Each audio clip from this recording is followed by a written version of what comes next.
black barrier every single day, every weekend, 24/7. It does not matter. Tell them what breaking the black barrier mean, man.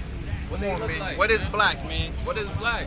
Copper Color Productions, man. Huh? The Copper Color King, King Cash, Morals, and Money, man. Let's get it. Black King, stand up for understand what black is. It's the essence, it's the culture. We've been on this earth, you heard? The Bronx was called for Apache. Huh? The Bronx was called for Apache, man. Oh, last breed, bro. We bringing it back, last breed. Really forever flying in this bitch, man. For the ancestors, baby. For all the ancestors out there, baby.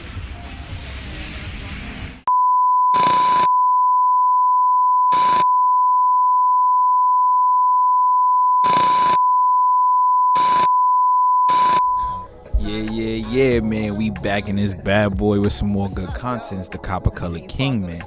It's the Copper Colored King. Here we go, breaking the black barrier again. I got a small video for y'all today, man. I got a small little reaction video for y'all today, man. And this one is crazy, you know. If you've been keeping up with the series, you know we've been diving deep into the history of the ancestral aboriginals of the North American continent.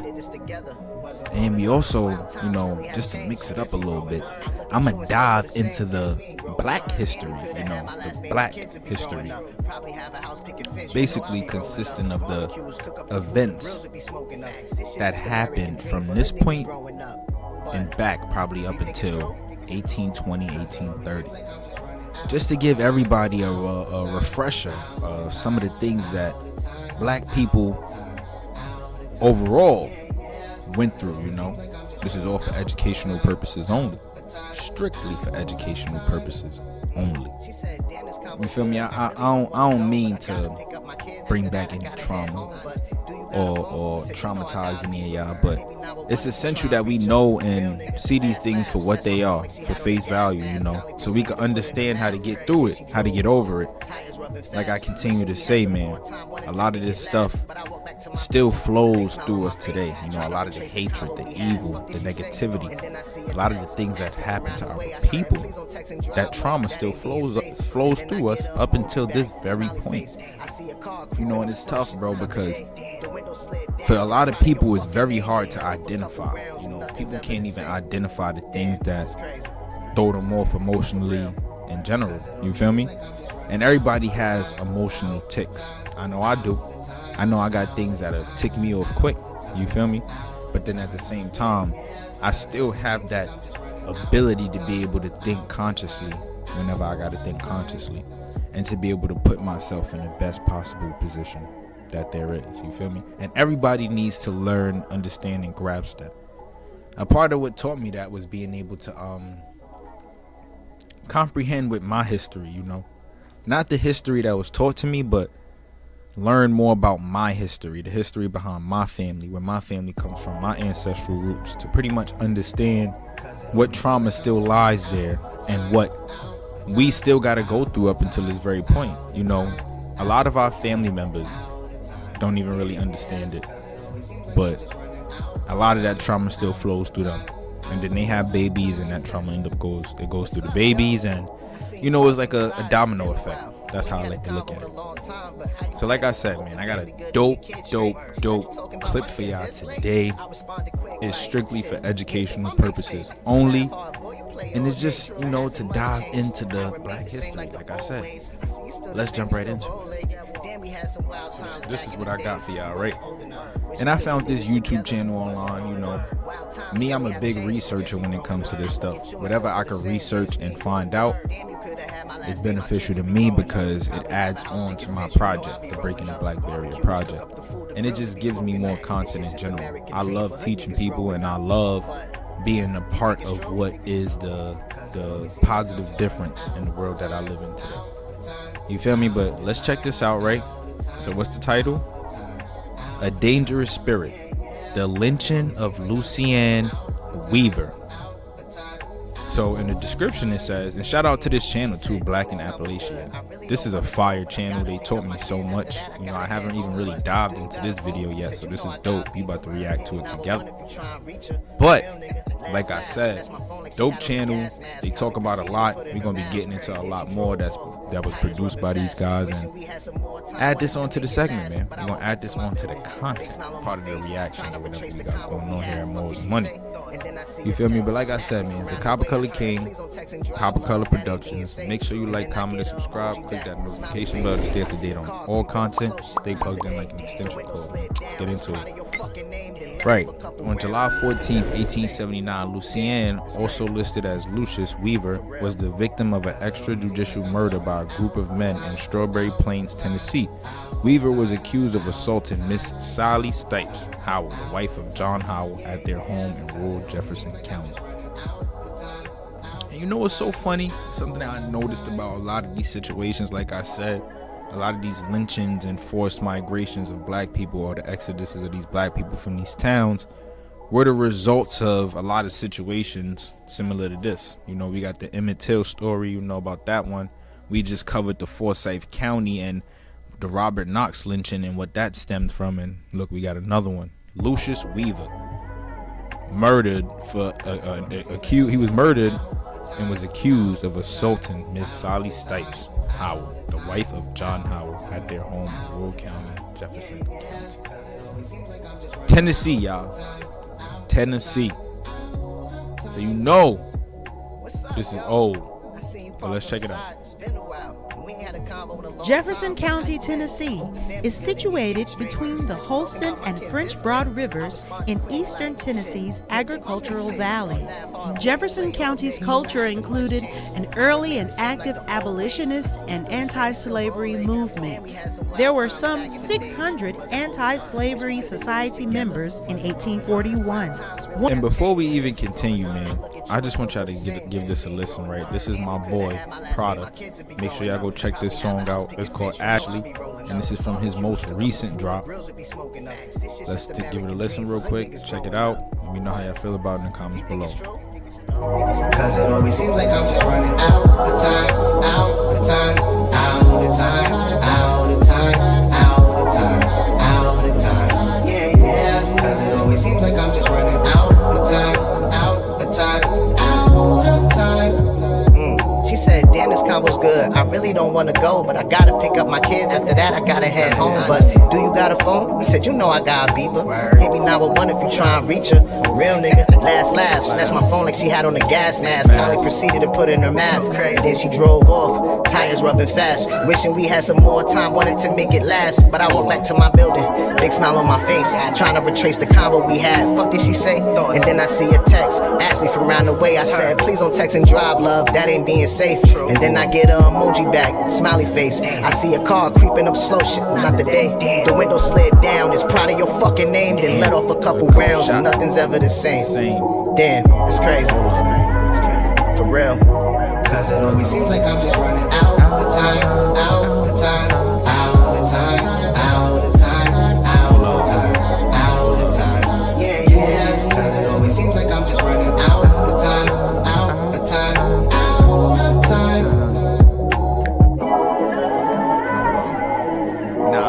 Nah, I'm not gonna lie, y'all. That song really do knock though.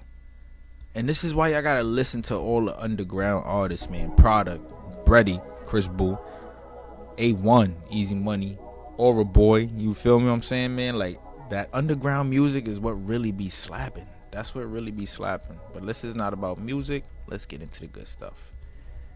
Back to it now. Let's go. 1 year before the U.S. Civil War, there were 2,103 enslaved individuals held by 347 slaveholders. The enslaved made up about 13.2% of the overall population. That same year, Jefferson County was home to 172 free black individuals. In 1870, banger. there were 172 free blacks. Now, what role could these free blacks have played in the enslavement of the copper-colored people of this area? What she just said? 1860. 3 enslaved individuals. 2,103 enslaved. Slaveholders. 347 slaveholders. Made up slaveholders. about 13.2% 13.2% of the overall enslaved. population. That same year, Jefferson County was home to 172 free blacks. That same year, Jefferson County was a home to 172 free blacks, 347 slaveholders with 2,103 enslaved.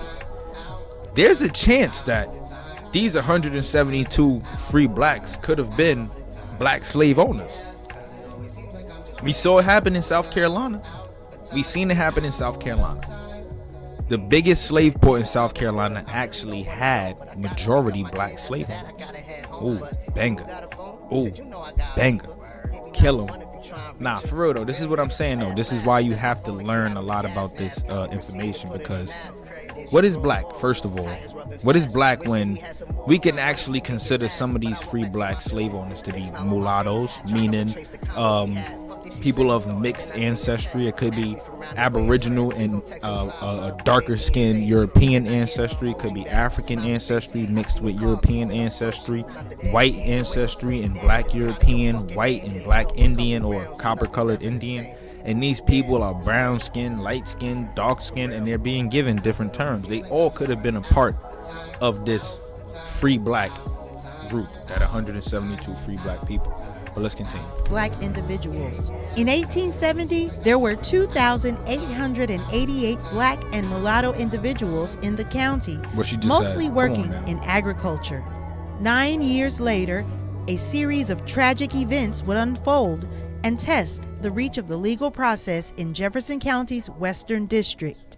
If you're a digital marketer, you gotta try similar. This punk ass ad. Hold on, let me see something, y'all.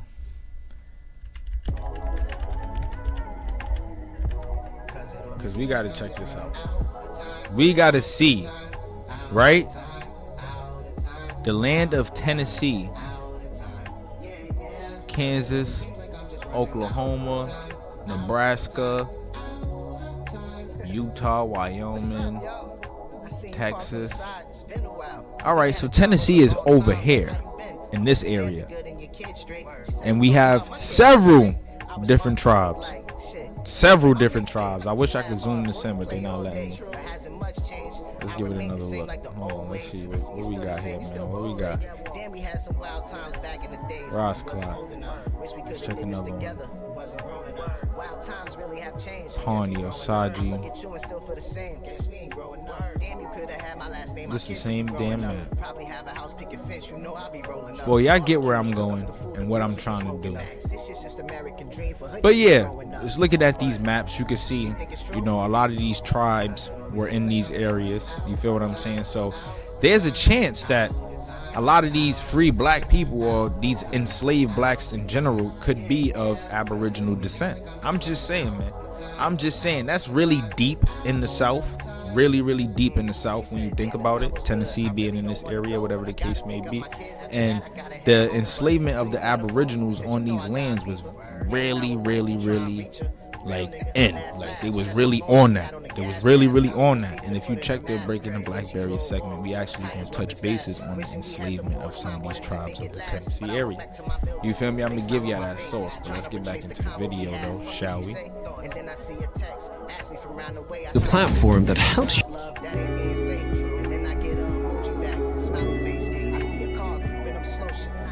On May 30th, 1879, Mrs. Sally Howell, the wife of Dr. John Howell, was reportedly sexually assaulted by a black male. The crime occurred in their home, located 2 miles away from Strawberry Plains. The suspect was described in the Knoxville Weekly Whig and Chronicle as very black, about 30 years old, 5 feet 10 inches in height, and weighs about 180 pounds.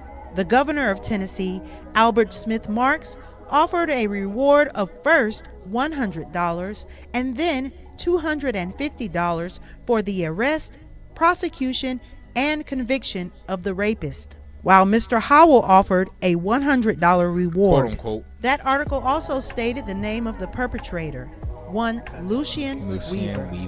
Lucian Weaver was born to a Miss Hester Weaver. I got a man's with he that was last 16 name, to 18 years of age at the time of the alleged assault. Bugging. We don't know much about his family, but his mother, Hester, was described as an industrious old colored woman who lived in North Knoxville with another son who was near death. Lucian Weaver was a well-known member this of is the a community. description of them, It and was they could have reported been that many Aboriginal people or of hired swarthy him black or European worked with descent. him. Weaver He is had a formerly European last lived name, in the so Midway community and spent time in Morristown. The young Lucian also had a brief career in crime. On January 28, 1879, he was found guilty of grand larceny and was sentenced to 4 years in the penitentiary. so he got booked That for term stealing. was not I fully think that's served. larceny, right? He was free Stealing, I 4 think. months later and I now don't know, I'm not accused of a familiar with more that stuff 'cause serious I ain't never have to infraction. go through it. 2 weeks after the reported assault on Mrs. Howell, at 6 a.m. on a Sunday morning, brothers Tom and Dan Foster picked up Lucian Weaver about 3 miles below Knoxville, traveling along the railroad tracks. Upon arrest, Weaver reportedly gave his name as Williams. The Foster brothers brought Weaver to a jail in Knoxville, where he was questioned by several people. One of those people claimed to be his brother-in-law. He eventually acknowledged that he had given a fake name, but he denied the charges brought against him and asserted that he could prove where he was on the day of the incident. The next day, He probably gave a fake name because he ain't want to go through none of that nonsense. Or who knows? I don't know. Who knows? Why else would he give a fake name? Probably because he's a former convicted criminal. I don't know. Who knows, though? But that's important to note, though. Yesterday morning, the Foster boys, accompanied by Sam Allison and Tom Arnold, started with the prisoner on horseback, securely handcuffed and tied, and took him to Strawberry Plains. They arrived there about noon and took the Negro at Ounce to the residence of Mrs. Howell, which is a short distance from the plains, where he was confronted by the injured woman. Tom and Dan Foster, Sam Allison, and Tom Arnold took the handcuffed prisoner to Strawberry Plains. Around noon, the party arrived and the prisoner was taken to the Howell residence. Mrs. Howell identified him as the perpetrator and exclaimed, "He is the guilty scoundrel." He is the guilty Lucian scoundrel. continued to deny the claims, stating that she ought not to accuse him of it. After meeting the Howells, the arresting men brought Weaver back to Strawberry Plains. She just is where like, a I'm gonna point out considerable crowd anybody had that look gathered. brown or black. W.H. I'm pointing them Vance, out. I don't a care. justice of the That's peace type for of time Jefferson she was on, County, but retrieved a warrant for that's a Weaver, trauma, man. and a It's a trial trauma. was set for 4 p.m. that same day. The trial began in a makeshift court in the backyard of Milo McBee's store. Judge Vance was joined by prosecuting attorney Colonel John M. Meek. Mr. J.W. Borges acted for the defense. Arthur Caldwell was an officer specifically deputized for the occasion, as no Jefferson County officer was near. As the trial began, Weaver claimed he was not ready. Another thing to note too, they said there was a lot of free blacks in this area around the time. What if there was some free blacks that had something to do with the lynching of this man? What if there was some free blacks that had something to do with lynching in general? How would y'all feel about that? Drop a comment below and let me know. How would y'all feel if y'all knew that there was black people involved in the lynchings of other black people back in the day? How would y'all feel? How would that change things? How would that change your perspective on this? Let me know. As he had witnesses in Knoxville to serve as his alibi, one of those being a son of Sergeant Thomas Ridge at the National Cemetery. His mother would later confirm her son was with her in Knoxville at the time of the alleged rape. Defense attorney Burgess ignored his clients and announced he would waive the preliminary examination. Then, a mistime, was prepared to commit Weaver to the Dandridge jail. He would remain until further proceedings were planned. Around 50 people, mostly boys, had gathered outside. It was evident there was disposition among some for vigilante justice. Leading the feelings of contempt were the Stipes men, the brothers of Mrs. Howell, as well as Cam Gillette, a black employee of Mr. Howell. Prosecutor Meek counseled those in attendance not to act out and to allow law and order to prevail, stating, "Although the provocation is great, it would be far better to let justice be obtained by law." Vouch was able to vouch for him. Still, some, allegedly They after still indulging in went forward liquor, with this shit. continued their noisy demonstrations. Weaver, shaken up by the feelings of the crowd, was alarmed, but he was assured he would be protected from mob law. And the entire As a crowd was on protective his measure, back. Deputy Caldwell called upon a dozen men to guard Weaver as he was relocated to a vacant house of Tom Douglas. It was proposed that he would stay there until the morning, when Sheriff Webb could retrieve the prisoner for Dandridge. After the sun had set at 9:30 p.m., a group of 15 armed men seized Lucian from the Douglas property. He was then taken half a mile set him past up. town on They the set him up. Sevierville Road. There, he was shot 3 times in the head with a pistol and died. 2 of those shots indicated that he was laying down at the time. According to Milo McBee Jr., those charged with guarding him until morning crazy, made bro. no resistance to the mob. Lucian's body was taken to another vacant home where a rough coffin was made. His body was then carried to the edge of town. It was held there per the request of his mother via telegram. Monday afternoon, Lucian's mother arrived in Strawberry Plains on the 4 p.m. train and took charge of his body. He was buried 2 miles from town at the expense of Jefferson County. The colored people seemed to be very mad and, strange to say, would not touch the corpse or let him be buried in their burying ground. John M. Meek had to furnish a place to bury him. His mother seemed to take it very hard. Of course, any mom would. Reportedly, the colored people were very mad and would not touch Weaver's dead body. But also another thing to make note of too is that around this time in the 1800s, you know, the terms mulatto, free colored, free black, all of that stuff would have evolved eventually into the word we see today as Negro, or like colored and stuff like that. Colored represents a group of many people of different ethnicities and different backgrounds. That's what it represents. It doesn't just represent a group of people from Africa, even though some African people are a part of this group of colored folks because they brought some of them over here. Around 1810, 1820, that's when we started to see really big populations of Africans on this continent. But even prior before that, a lot of these people were already swarthy European Aboriginal mixes or full Aboriginal blood, and their bloodline just continued to like, you know, develop throughout time. That's the group of colored people. So at the end of the day, when we say black is our culture, baby. Black is the essence of who we are. Black is everything that we've been through. Black is the pain, the trauma, the good times, the bad times, all of that.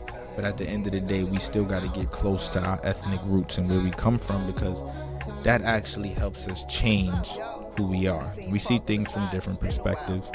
You can open up your mind a little bit more. You got a lot of the crime that we see with black and brown people today is stemmed off of our ethnicities, you know, Puerto Ricans, Dominicans, going back and forth, Africans and black people, black Americans having their different things about one another, Dominicans and Haitians, you know, we see it all over the land of where we are and stuff like that. And, you know, that's one of the things that we gotta kind of put behind us, because the pain that we went through stems through all of us, and that's what should bring us together. When you like pray and you want to bring peace and, you know, keep peaceful environments and stuff like that, it changes things. You know. Buried in their ground. It was stated that Lucian's mother took his murder very hard. The next day, an inquest was conducted in which 11 people were interviewed. The finding of the jury read, after examining a large number of witnesses and diligent inquiry, they were unable to obtain the names of any of the parties who did the shooting. Judge William Vance then ruled that, being no testimony elected in the examination of the witnesses that fixed the guilt upon any one of the killing of Lucian Weaver, I'm pretty sure I have photos deemed and it of stuff like no that that's importance around. to bar the witnesses to court. It is in the interest of the community to which we must look. The spirit which prompts infuriated men, in the heat of passion, burning for revenge, to take the law into their own hands, if encouraged, leads directly to anarchy and is destructive of every safeguard placed by the law around the lives and the property of people. It will prove a progressive evil. if it is permitted. At first, the guilty might suffer perhaps, but soon public opinion, always uncertain and capricious, will take the place of law, and instead of passing upon the rights of men to enjoy life and property in the cool, deliberate, dispassionate manner in which our courts are supposed to proceed when they are properly conducted, passion and fury will rule, and life will be of little value. Knoxville Daily Chronicle, July 16, explained everything that happened in this scenario. As with other extrajudicial killings in the region, we'll never know whether Lucian Weaver would have been found guilty of the crime he was accused of. What is certain is that he was denied due crime he was by a group of murderers, and Mrs. Howell was denied justice for the crimes against her. Shout out Sophie Barton. She's a savage with this. I'm not even gonna lie. But I also wanted to do this. Something else that we're gonna get into. What became of the slaves on the Georgia plantation, just to show you guys. The public domain review. Everything we do is authentic, legit.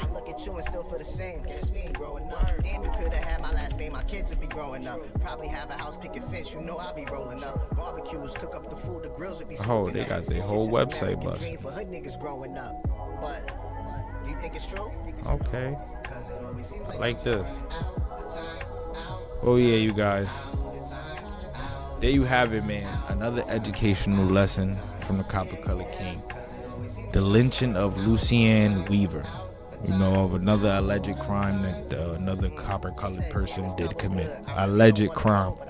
It's crazy how they be they done tarnished. When I say they, I mean people back then. I don't mean now, because it's a total different world we live in today. Like I said, a lot of these free blacks were also extremely oppressive. And I can't put that behind me either. I'm mad at that more than I'm mad at the oppressive Caucasian folk. I see that Caucasian folk have actually tried to change, but these oppressive blacks stayed the same. It's crazy. Even though we got a lot of Caucasian folk that's out here too who still see things from a certain perspective, which is fine, keep that over there. But we got some that's out here that really be on it. They even adopt the culture, which sometimes, in my opinion, is not a bad thing to do. Because it's cool to pick up on what they got going on too.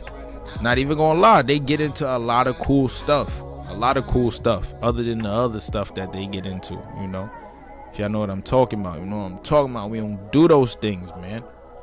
But at the end of the day, it's all cultural diffusion, man. Cultural diffusion, the exchanges of different things within cultures and stuff like that. But back then, they always found a way to tarnish the copper-colored person's name, whether it been Aboriginal, African, your swarthy European. No matter what, they say that anything that was dark was lazy. Anything that was dark was lazy and ugly. That's what they always tried to say. Always. Anything that had copper colored skin that was a part of this Negro class was ugly. Disrespectful. But at the end of the day, like I said, man, we look good. I know it. You know it. If you're melanated, that's the way, man. The melanated way is the right way. When she go black, she don't go back, baby. And that's the truth. It's the truth. I'm telling you, I seen it, I witnessed it, my own 2 eyes. More or less though. I want to appreciate y'all for tuning in, man. Thank you for tuning in. Like I said, Copper Colored King, Morals and Money. Make sure you like, comment, and subscribe, man. Click that notification bell to stay up to date on all these drops. We coming with that heat. We coming with that sauce. We coming with that fire. Let's get it. Cause it always seems like I'm just running out of time, out of time, out of time, out of time, out of time, out of time. Yeah. Cause it always seems like I'm just running out of time, out of time, out of time. What's up, yo? I seen you parked on the side. It's been a while. We ain't had a convo in a long time, but how you been? I hope the family good and your kids straight. She said you talking about my kids this late? I responded quick like, shit, here, take my mixtape. She laughed hard, boy, you play all day. But hasn't much changed. I remain the same like the old ways. I see you still the same, you still bold leg. Damn, we had some wild times back in the days.